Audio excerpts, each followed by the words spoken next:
Assalamualaikum warahmatullahi wabarakatuh. Perkenalkan, nama saya Anissa Mandasari, NIM 231155 dari kelas PAIE semester 4. Di sini saya akan menjawab 3 pertanyaan. Pertanyaan yang pertama itu, jelaskan pendapat Anda mengenai proses pembelajaran beserta aspek dalam pembelajaran. Pendapat saya tentang proses pembelajaran. Proses pembelajaran adalah suatu aktivitas yang melibatkan interaksi antara peserta didik, pendidik, dan lingkungan belajar untuk mencapai pemahaman keterampilan dan perubahan perilaku. Pembelajaran bukan hanya sekedar transfer ilmu dari guru ke siswa, tetapi juga melibatkan pengalaman eksplorasi serta refleksi agar yang diperoleh dapat diaplikasikan dalam kehidupan nyata. Pembelajaran yang efektif harus mampu menyesuaikan dengan kebutuhan peserta didik, metode yang digunakan, serta tujuan yang ingin dicapai. Dalam pembelajaran modern, pendekatannya lebih aktif dan berbasis pengalaman seperti problem-based learning dan collaborative learning semakin banyak digunakan untuk meningkatkan aktivitas pembelajaran. Aspek dalam pembelajaran. Proses pembelajaran memiliki beberapa aspek penting yang mempengaruhi keberhasilannya. Yang pertama itu adalah aspek kognitif. Aspek kognitif ini berkaitan dengan pemahaman, berpikir, dan pengolahan informasi. Contoh, kemampuan berpikir, kritis, analisis, dan pemecahan masalah. Yang kedua itu aspek efektif, melibatkan sikap, nilai, dan emosi dalam belajar. Contoh, motivasi belajar, minat terhadap suatu mata pelajaran, dan kerjasama dengan kelompok. Yang ketiga itu ada aspek psikomotorik, berkaitan dengan keterampilan fisik dan motorik dalam pembelajaran. Seperti contoh, keterampilan menulis, berbicara, dan melakukan eksperimen di laboratorium. Yang keempat itu aspek lingkungan. Faktor lingkungan belajar, baik fisik maupun sosial, yang mendukung atau menghambat proses pembelajaran. Contoh, ketersediaan fasilitas belajar, suasana kelas, dan dukungan dari teman serta keluarga. Yang kelima itu aspek metode dan strategi pembelajaran. Cara yang digunakan pendidik untuk menyampaikan materi dan membantu peserta didik memahami konsep. Seperti contoh ceramah, diskusi, demonstrasi, dan pembelajaran berbasis proyek. Untuk soal kedua, jelaskan perbedaan pendekatan pembelajaran, model pembelajaran, strategi pembelajaran, dan metode pembelajaran. Berikut ada perbedaan antara pendekatan pembelajaran, model pembelajaran, strategi pembelajaran, dan metode pembelajaran. Yang pertama itu pendekatan pembelajaran. Pendekatan bersifat filosofis dan menjadi dasar dalam memahami model, strategi, dan metode pembelajaran.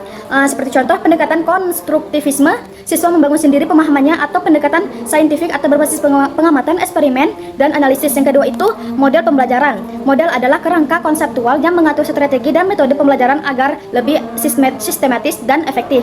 Seperti contoh model problem based learning atau PBL, model discovery learning atau model cooperative learning. Yang ketiga itu strategi pembelajaran.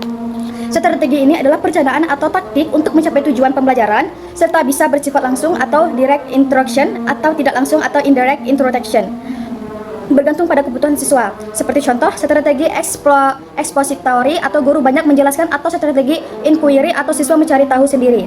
Yang keempat, metode pembelajaran. Metode ini adalah cara spesifik dalam melaksanakan strategi pembelajaran. Seperti contoh metode ceramah, diskusi, eksperimen tanya, jawab, simulasi, dan sebagainya. Yang ketiga itu, yang soal ketiga, jelaskan apa yang Anda ketahui tentang kurikulum merdeka dan deep learning.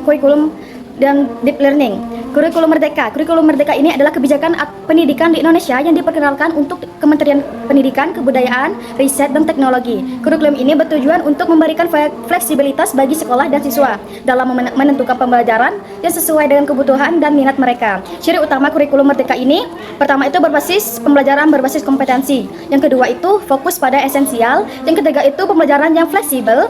Yang keempat, proyek penguatan profil belajar Pancasila AP5. Kurikulum Merdeka ini diterapkan secara bertahap dan memberikan pilihan bagi sekolah untuk menggunakan sesuai kesiapan masing-masing.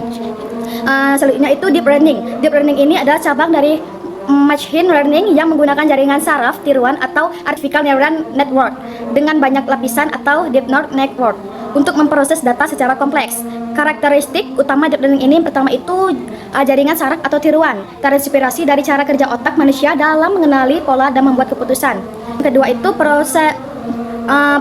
pemrosesan data dalam skala besar, mampu mengenani data dalam jumlah besar seperti gambar, suara, dan teks. Yang ketiga itu belajar dari data. Model deep learning ini tidak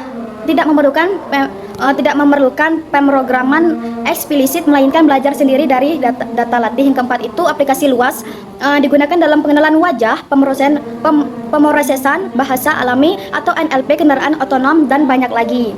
Sekian dari saya. Jika ada salah saya mohon maaf, kepada Allah saya mohon ampun. Saya tutup. Wassalamualaikum warahmatullahi wabarakatuh.